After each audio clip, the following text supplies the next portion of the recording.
Kuz fasli yetib kichik intayin mos keladigan qonaqonda sho'rpiliq yumdan qilishni o'rganib oling. Yetish usulimi shunchalik oddiy bir ko'rib o'rganib olasizlar. Ham quvvat bo'ladi, ham issiq bosadi. Yurak belgisini besitib saqlab olg'ach davomini ko'ringlar. Aldı bilan so'nglik go'shtlarni to'g'rab suvga selib qaynatib sho'rpisini chiqarib olamiz. Sho'rpa qaynab ko'piga chiqqanda ko'pigini pokiz suzib elib etamiz. Andan chamg'ur bilan savzini to'g'rab sho'rpa qaynab 20 soat o'tgandan keyin chamg'ur bilan savzini silib suz o'tda yana qaynatamiz.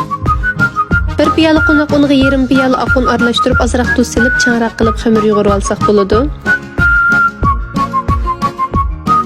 Hamda qaynayotgan sho'rpaga muvofiq miqdordagi pishgan no'xat solamiz.